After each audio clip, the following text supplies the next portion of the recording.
the third culture kid thing that a lot of people talk about, and especially everyone that went to school with us or anyone that went to an international school overseas. And I had grown up, although my mother is from Singapore, my father is German. So I started going to the German school until I was about 11 or 12. And from there, I switched to an international school. So there was very little socializing with local Singaporeans. So the first culture shock came when I had to do military service and found myself surrounded by people that were the essence of a country that I grew up in my entire life, but never knew at all. That was definitely the main thing. Then after that, obviously going to international school, you meet so many different children from different walks of life. Everyone gets along well. It's sort of this wonderful bubble where everyone is okay and everyone gets along. In our school, it was particularly very, very diverse culturally. And it was the whole philosophy of the school was about embracing different cultures. So when I moved to the US for university, I was kind of expecting life to be the same. And when I got there, I realized that it wasn't like that at all. Hi, it's great to have you on Your Career Podcast. I'm Jane Jackson, and thank you for listening. If you're a new listener, why not subscribe to this podcast so you're the first to listen to each new episode that'll provide inspiration in your career?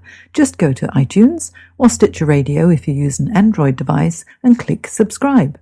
I've also a free Kickstart Your Career audio course that you can find on my Facebook page at facebook.com/Jane Career Coach. See you there.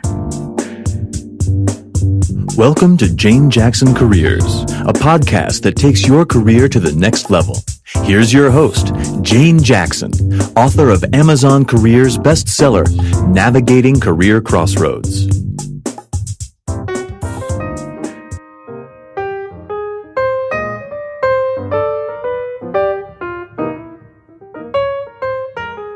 Welcome back to my Careers Podcast, where I interview fascinating professionals who've made amazing career changes. Now, today I'm very lucky to have on the show Daniel Rahmann. He is a fashion PR director based in New York. He was born and raised in Singapore, and he left to go to the US to study international relations and marketing in Los Angeles at the University of Southern California.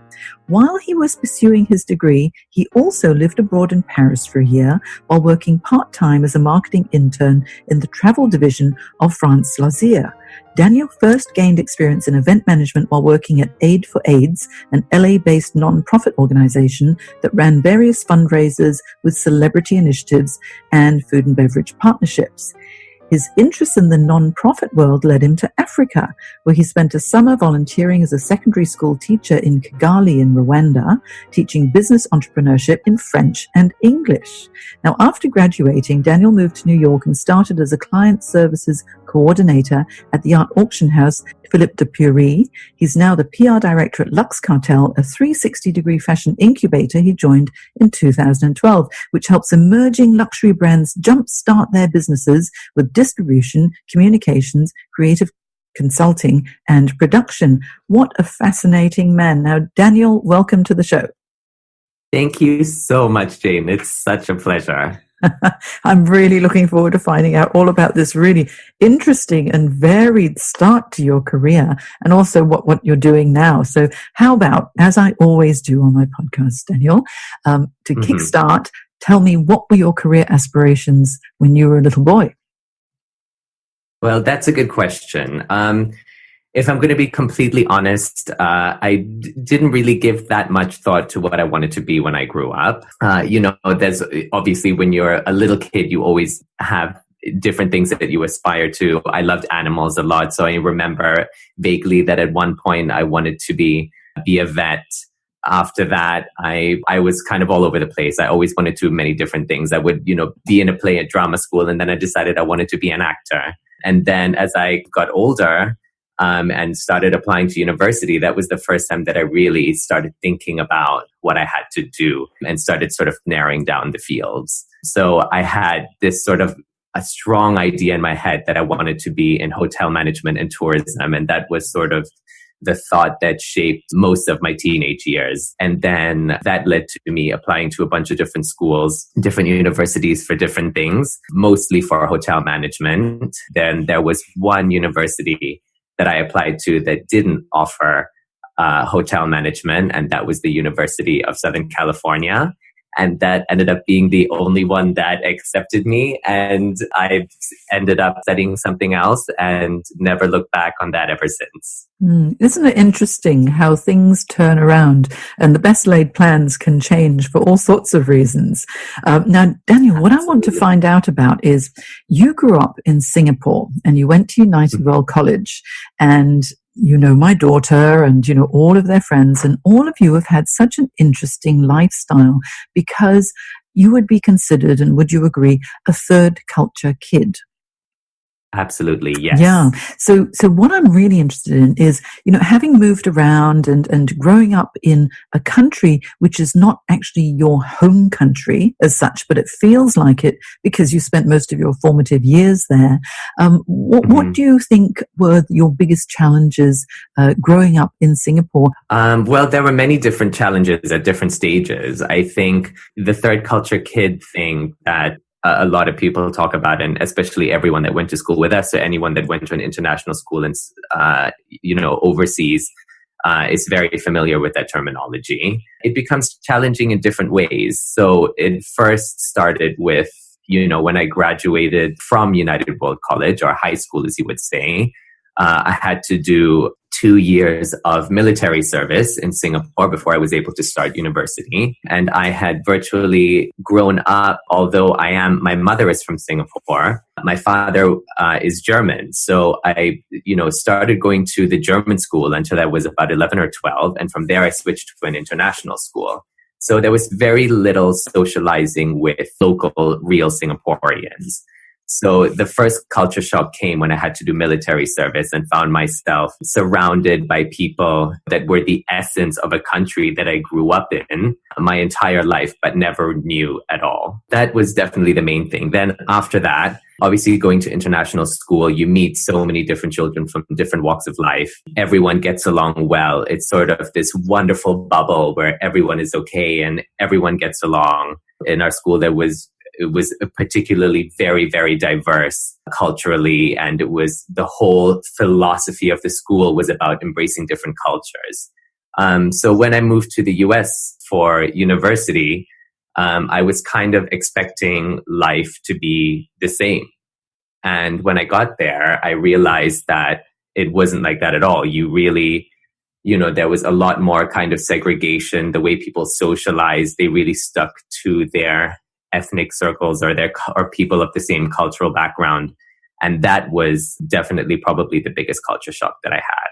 Yeah, that must have really thrown you for a loop, because being in a melting pot of cultures such as Singapore, where you've got just absolutely every culture under the sun living in harmony and growing up as such, you probably didn't even notice people were from different cultures. People were just individuals as themselves. And so how did you adapt to this life in LA when it was so different?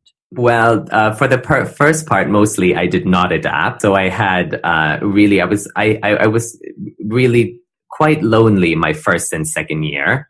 And then during my second year, I discovered that there was this study abroad program that I could do in Paris. It was only for a semester. And then I planned out the logistics around it and realized that if most of the students didn't really take interest in doing more than a semester, but there were actually enough available courses that I could stick around for the full year. So I decided that logistically it would make much more sense to go away for a full year because, when you grow up, you identify, there are so many people from different walks of life, but we had a lot of Europeans. And so through that, and also being German, I identified a lot with German culture and thought, okay, I would fit in Paris perfectly. So I left, I spent my whole entire third year of university in Paris, which I completely loved, fell in love with. I was working there. I had been studying French anyway, my first and second year at university. So it seemed like the perfect transition into mastering the language. And the amazing thing about Paris at that time was that very few and even in the professional workplace, very few people really spoke English, particularly in mine. So I just kind of threw myself into it and people were very understanding. I loved what I did, went abroad, but then I still had to come back home after that and do my full last year in LA. And strangely, when I came back, even though it was the last thing that I ever wanted to do, the second time around, I came back with it. I came back with fresh eyes and a fresh perspective, and somehow just managed to adapt. I think a lot of it is really about mentality. You just have to kind of, when you get in there and you just really accept that things are not the same and that they're different, you find yourself adapting much more easily. And that, of course, applies to everything, not just moving to different places, but workplace culture, anything. And I guess also you're a little bit older, having had an additional 1 or 2 years experience too. So what do you think were the key differences for you moving from Singapore to LA and then finding yourself in a different culture and struggling to adapt, but then moving to Paris, where again it's a complete different culture, but somehow it seemed to work for you? What was the difference? Why do you think it worked better? Well, for me, definitely, I think it was the specifically difficult about LA was that I hadn't even visited my university. Because I was in military service, I didn't even have the opportunity to visit my university before I started there. So I literally wrapped things up in Singapore and moved to there. My parents actually went to orientation for me. My brother was living there at the time, so that made things a little bit easier. And as far as kind of having a support system there. But I was completely new to American culture. At school in Singapore, the sort of international school system is very complex, and I guess that part has to be explained. We had an international school, and then there are a bunch of different international schools. There was, there was a German school, there's a British school, there's also an American school. So most of the American students went to the American school, and therefore that was not really a culture that I was exposed to. And then when you add to that infrastructure of Los Angeles as a city is completely different. At that time, you were not able, there was no Uber. Nobody took taxis. I literally had to move there. I lived on campus the first year. By the time the second year came around, I had an apartment off campus and I did my American driver's license and got a car and had to learn how to drive around. You get stuck in traffic a lot. There's just, you spend a lot more time in the car and therefore you're less socialized. You're a little bit more lonely.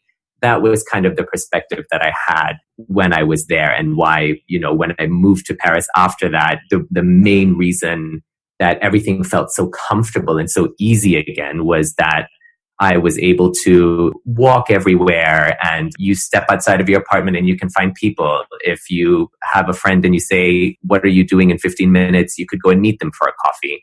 That was a little bit different about LA, but I much later, really learned to appreciate all of the amazing things that it had to offer in this place. And I think that's where the whole perspective thing comes in. Yeah. And also, because as human beings, we are very adaptable as well. I guess it was a little bit of a shock to the system the first time around, but going back, you knew what you were going back to, and then you could accept and actually be more aware of all the great things that you can do. You hop in the car and you can just drive to the snow, or you can see all the different amazing sights within Southern California too. So tell me, Daniel, moving on, you spent some time in Africa. So tell me about that. So that kind of started with when I had moved back from Paris to LA. I knew that I wanted to get some work experience on the side. So through some friends, I went to a charity event that was organized by this nonprofit organization, which I thought called Aid for AIDS, which I thought was really amazing. I thought the event was incredible. It was this fundraiser that they had held in the Orpheum Theater in LA. Kathy Griffin was hosting it. There were a couple of other sort of celebrities in attendance there. I really kind of liked what they were doing. It just seemed like something that would be really fun to do. So I got in touch with the organization afterwards and ended up working for them part-time. And then from there, it was really I was reading this book a couple months before summer started, and it was called Half the Sky by Nicholas D. Kristof, the New York Times writer, who is incredible. And there was this whole chapter about exposing people to different environments, which I was really relating to. And he really talked about how universities also are the problem as far as, keeping the first world, really segregated from the third world, and that they always offer opportunities, study abroad opportunities in Paris and Rome and Europe. And that really resonated with me because I thought, oh my gosh, he's literally speaking to me. Then I thought, okay, I'm going to look at the back of the resources in this book and look for a volunteer organization and get some experience in Africa.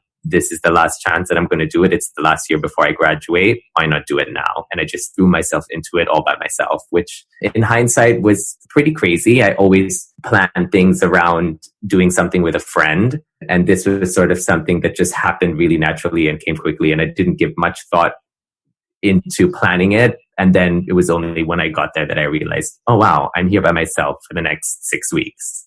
And you really threw yourself into it. I mean, how many people get the chance to go to Rwanda, for one thing, but then you were teaching business entrepreneurship in both French and English. So your French really improved very quickly, after your time in Paris.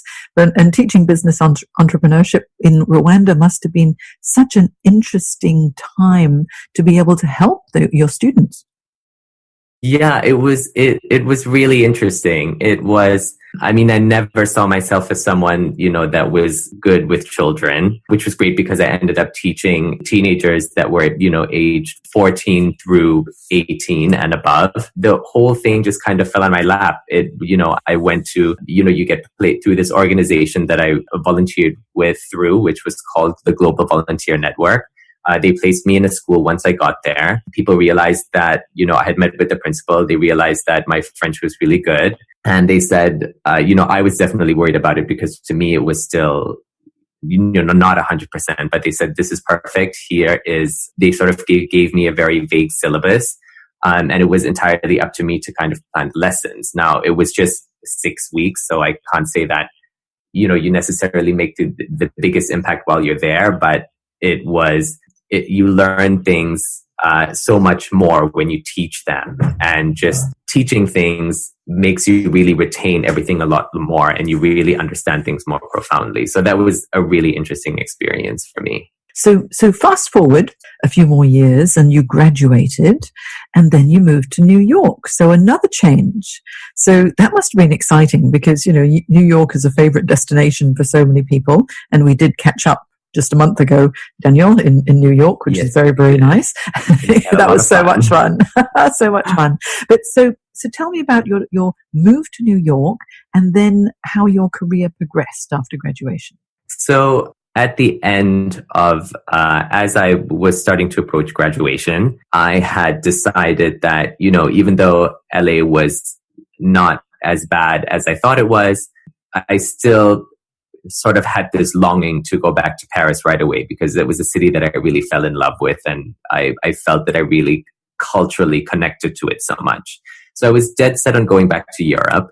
However, with most student visas, you get the opportunity after you graduate to live and work in the United States for a year. So I thought to myself, you'd be stupid just to let this opportunity pass. And so I said, okay, why not give New York a shot for a year? You might as well try it. Everyone talks about it. It must be pretty exciting. So I packed my bags, moved there, signed a lease for an apartment for a year, which is exactly what I needed, not more, not less. As with many other people that live here, I guess I fell in love with it and haven't left ever since. There's something about New York, isn't there? That it's just, there's such a buzz, it's exciting. There are so many beautiful places to go to and see, and, there are just people everywhere. But so now you've had such an interesting career, as a young man, you've had an amazing career because now you're the PR director at Lux Cartel.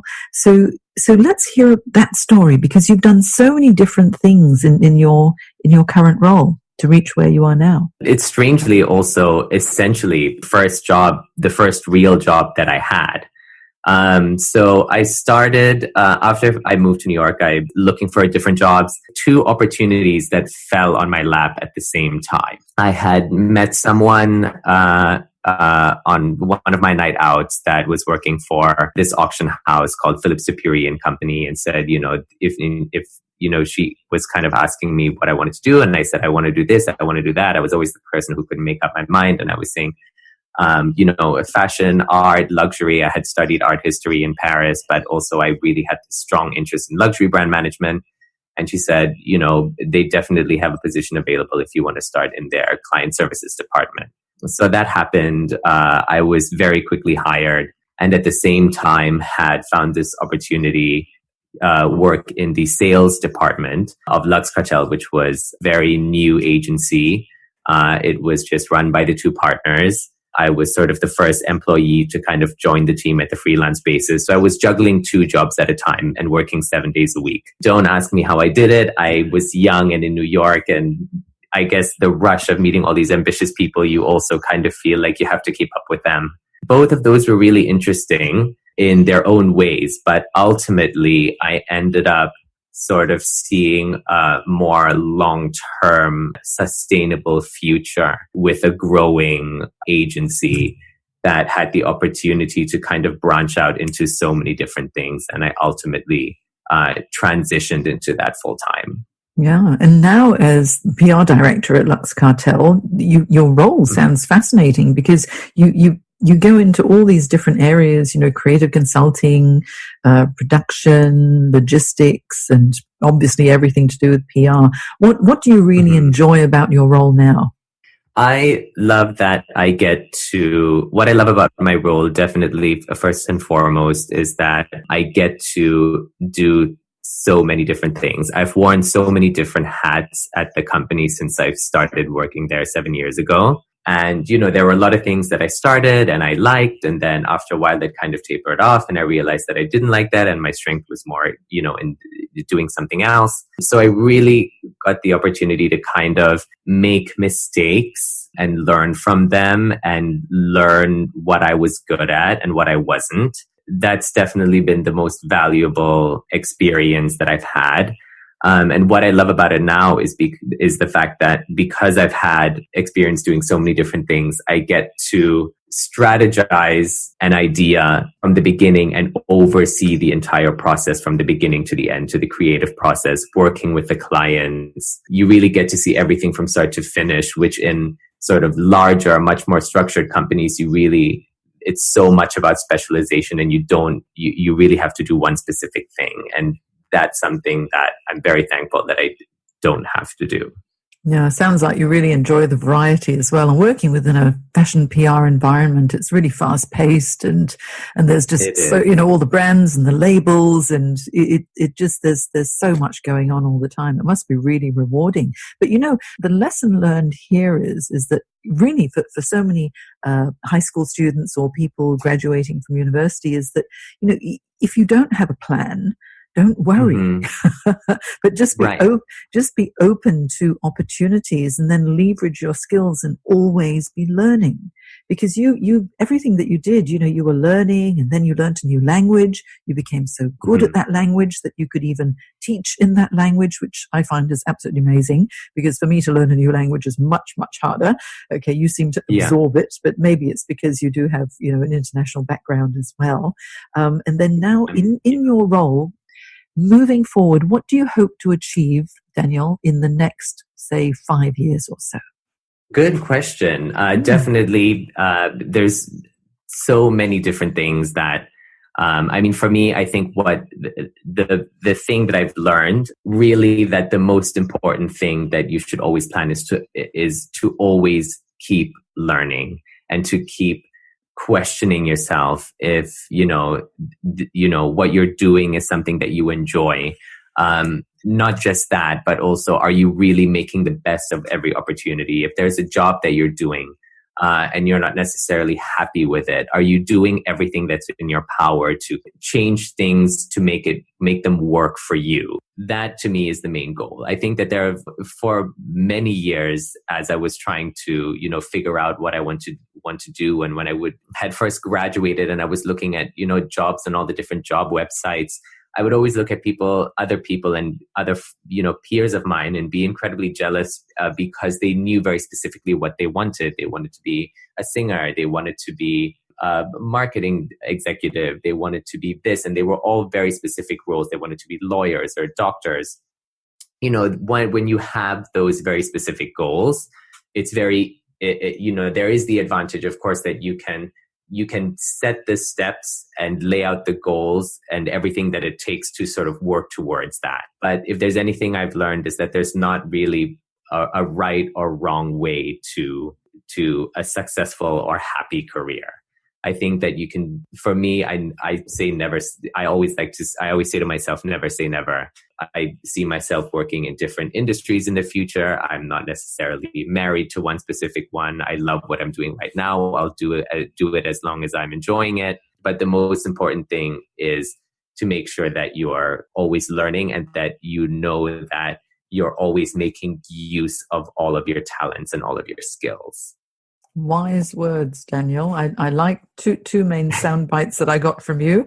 Always keep learning, because that's so valuable. And also never say never, because we never know. Right? Exactly what opportunities will come up. You've had such a great journey from Singapore to LA to Paris to Rwanda to New York. It's really an interesting journey, isn't it? It is. It definitely is very reflective of the kind of personality that I am, which is always very all over the place and someone who wants to who wants to always try everything and never focus on one thing. Well, I wouldn't say all over the place. I would call you a bit of an adventurer, Daniel. Okay. That adventurous spirit. That I love that. Yeah, definitely. Well, it's been such a pleasure talking to you today. And I just need to tell people where they can find you if they want to find out a little bit more about what it's like to be a third culture kid, what it's like to make the brave move, to move countries or move cities many times. So where can people find you, Daniel? So people can find me on LinkedIn, and my Twitter and Instagram hashtag is Daniel Rahmann. Okay, and I will have these links on my show notes on janejacksoncoach.com as well, so people can listen to you again, or else reach out to you and say hello and pick your brains on fashion PR or third culture kids or moving country or all these different things. That you've had an amazing life in your 30 years, Daniel. So I thank you so much for your time. It's been really good chatting to you, and really good to have met you last month in Greenwich Village in New York. That was really fun. And I look forward to the next trip that you make over here. Yes, I'll definitely descend on you. Okay, well, thank you so much, Daniel. I will talk to you again very soon. Take care. Thank you so much for having me. It was such a pleasure. It was. Bye, Daniel.